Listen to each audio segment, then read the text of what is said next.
The Texas Tech University system is celebrating some big milestones as enrollment continues to grow. We'll have a look at the numbers coming up.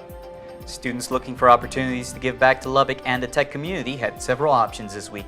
Find out how you could give money, blood, or even your hair to help out a good cause next. And the Red Raider football team is still riding high after a big win last weekend. MCTV's Casey Buscher has a look back at Saturday's game and what's up next for Tech and sports. This is the MCTV Weekday Update. Welcome to the Thursday edition of the MCTV Weekday Update. I'm Nick Hay. And I'm Alex Contreras. If you've been at Texas Tech for more than a year, you may have noticed that campus seems to get a little more crowded each semester. That's true, Alex. And it's not your imagination. Over the last 9 years, Texas Tech has broken enrollment numbers every fall, and this year is no exception. On Tuesday, the Texas Tech University system announced another record-breaking enrollment of 37,010 for the 2017 fall semester.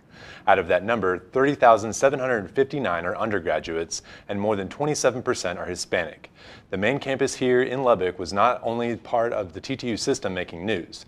Angelo State University also announced a new record enrollment of 10,447 students, which marks the first time in history that ASU has enrolled more than 10,000 students.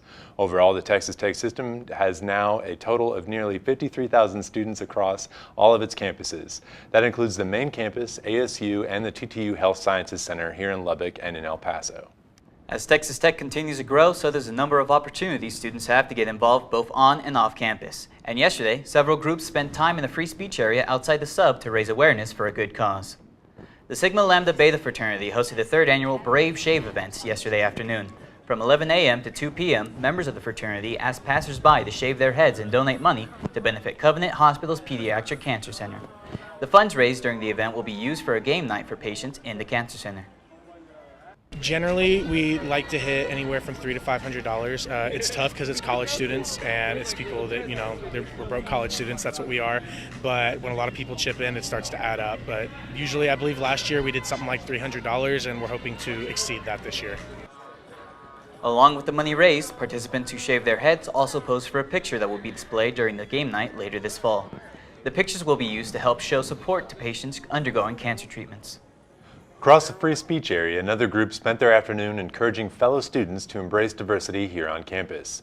Members of the Black Student Association held a special fundraiser on Wednesday afternoon to raise money for the upcoming Miss Black TTU pageant. The pageant is an annual event held prior to homecoming week each fall, and it helps promote diversity at Texas Tech. Participants in the pageant compete for a spot in the 2017 homecoming court, which includes a chance to be named homecoming queen during the Tech versus Iowa State game in October. Miss Black TTU is just one of many events the BSA hosts each year to bring awareness to the African American community on campus.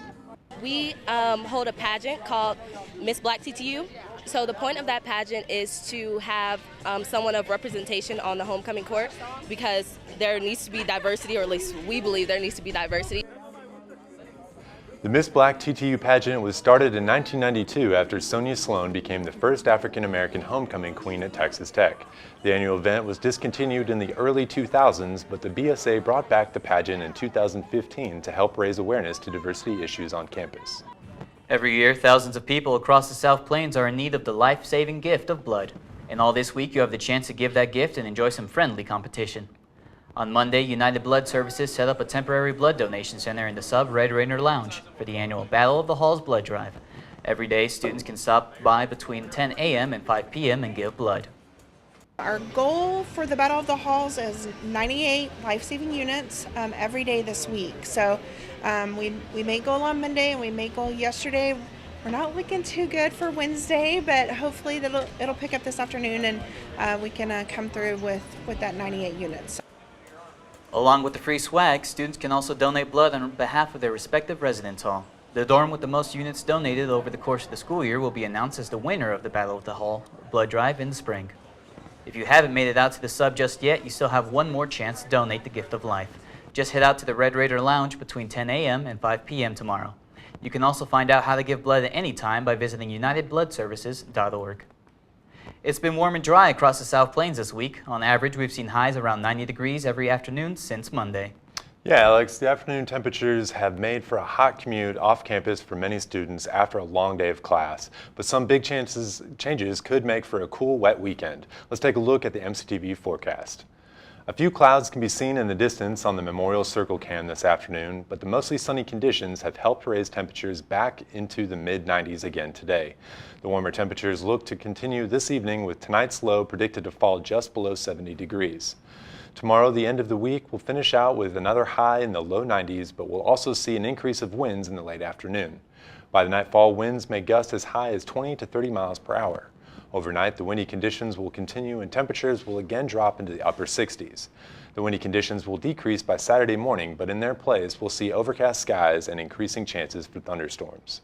Saturday's highs should be a little cooler, with temperatures expected to stay in the mid to lower 80s. Overnight, the chance for thunderstorms will continue to grow, and rain will stay in the forecast throughout the day on Sunday. The stormy conditions will also keep temperatures cooler on Sunday, with a high expected in the mid-70s.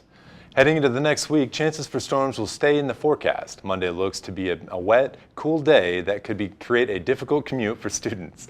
Monday's highs should reach into the mid-70s before cooling off into the upper 50s after dark. Thunderstorms continue to be a possibility into Tuesday, with chances for rain predicted throughout the day. Temperatures will even be cooler, with temperatures expected to only reach the mid-60s. Tuesday night we'll continue to see chances for storms, and lows will drop back into the mid-50s. On Wednesday, rain chances will finally begin to fall off, and we may see some sunshine late in the day. Highs should climb near 70 degrees before falling back into the 50s overnight. Looking ahead, dry conditions will return late in the week, with sunshine and mild weather back in the forecast just in time for the weekend.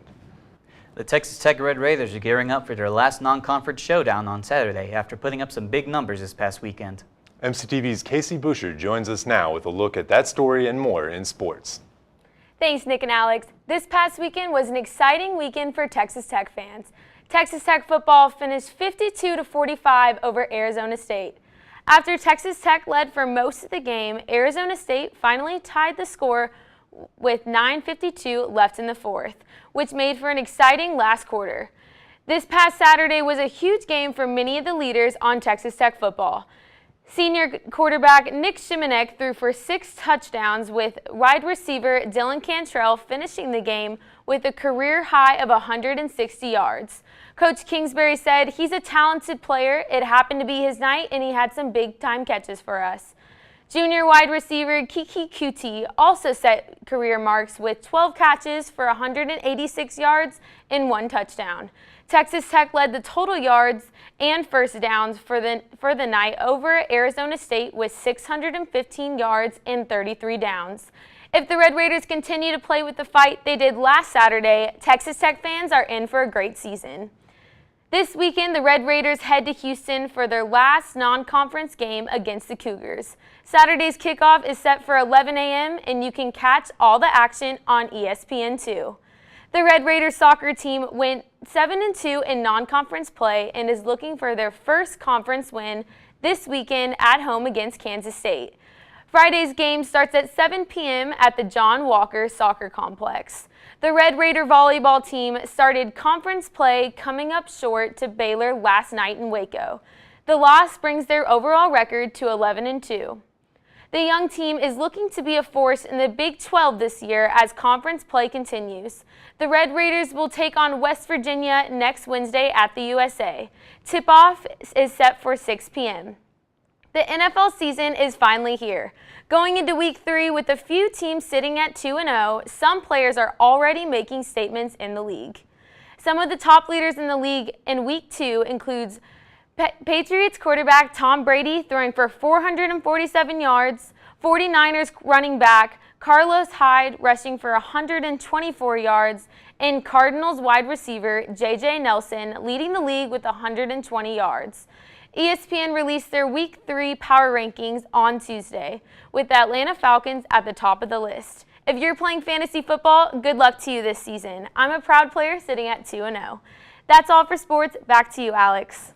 Thanks, Casey. The football team may be out of town this week, but that doesn't mean there isn't anything else happening on campus. Let's take a look at the MCTV events calendar. The School of Music continues its packed fall calendar with a night featuring 2 of the program's top musical groups. Tonight, the concert band and the symphonic band will be in concert in the Hemley Recital Hall at 7:30 p.m. Each band will perform unique works, with the concert band kicking things off with an upbeat folk theme.